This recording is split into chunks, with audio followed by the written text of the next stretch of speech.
Hello everyone and welcome back to my channel. As you may or may not know, my aim on this channel is to inform you and hopefully help you out by providing some useful information and sharing my experience of the property world with you. So if you are new here, definitely consider subscribing to keep up to date with my new videos. Today, I want to share with you some tips on how to boost your credit score. Whilst it's not directly related to property, it can be useful for anyone trying to get a mortgage or secure a loan for home renovations, for example, or even just getting a car. Plus, if you're young, especially in your teenage years, there might be some useful things here you can take away that they don't teach you in school. I'd also like to add that I'm not a credit expert, but I've had mortgages, car PCP, phone contracts, home maintenance loans in the past, so I've dealt a bit with credit and I've learned a few things along the way. So without further ado, let's talk credit. What is a credit score? A credit score is a number given to you by a credit reporting company, of which the three main ones in the UK are Experian, TransUnion and Equifax.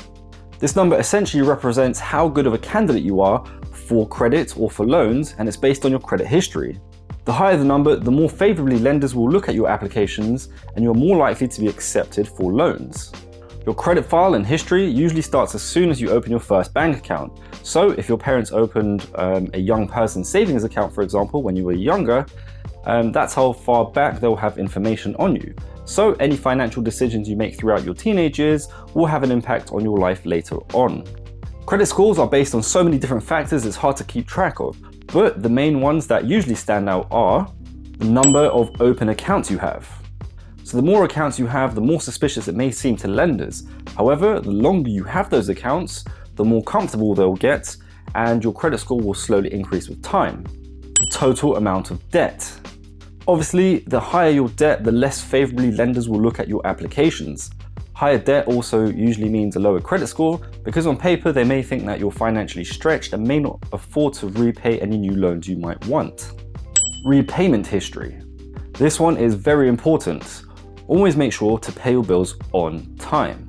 Any missed or late payments will show up on your credit report and it will have a negative impact on your credit score because lenders will think that you're unreliable. Credit utilization. This is the amount of credit you've used as a percentage of your credit limit. The higher your utilization, the more it will negatively impact on your credit score. They say it's best to keep your utilization at no more than 25%. Address. Now, I don't make the rules here, but if you move houses often, you'll likely have a lower credit score. This doesn't necessarily mean you're doing anything wrong, but to a lender it could mean that you're unstable, i.e. you can't pay your rent, or you move jobs often, you have personal issues, etc.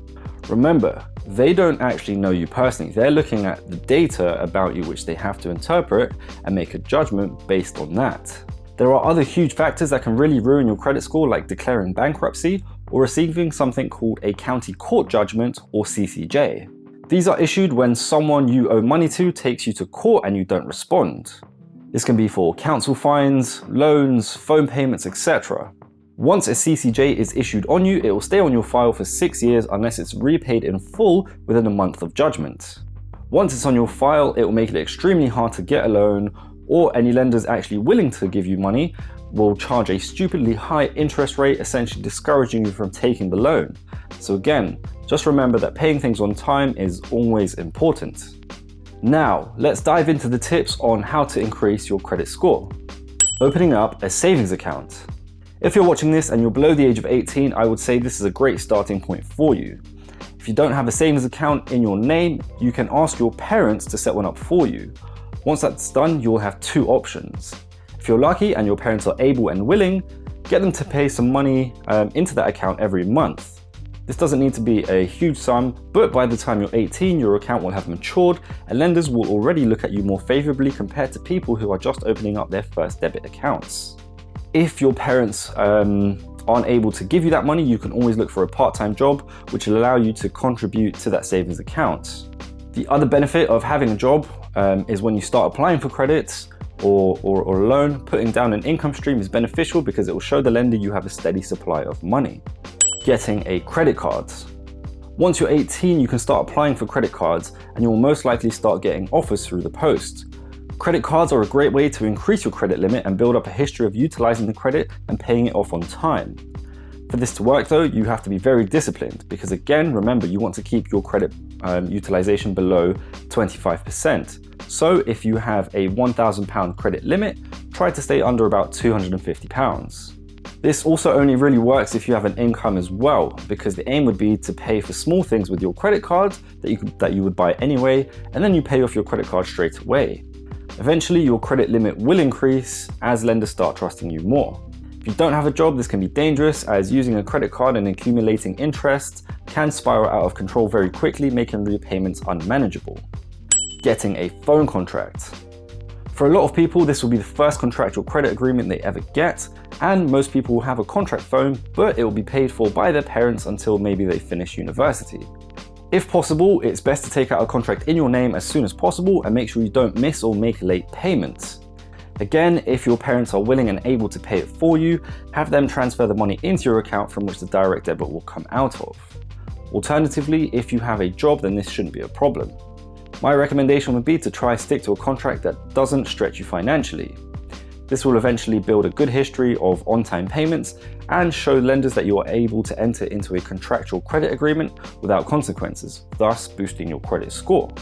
Register on the electoral roll. This one is extremely important. The electoral roll is a list of all the names and addresses of people who register to vote in public elections in the UK. By being on the register, lenders or credit assessors can quickly verify your address and your identity. This is typically used to combat against fraud, so making sure your details are always up to date and correct is vital. If you want to check your status regarding the electoral register, I'll put a link in the description below so you can check. Tackling your debt.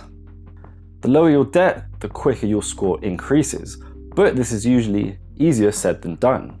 In order to tackle debt quickly, sacrifices have to be made and a plan put in place. There are many theories out there about tackling your debt from smallest to largest, or from highest interest first to lowest interest last. But as long as you're chipping away at it without gaining more debt, you're going in the right direction.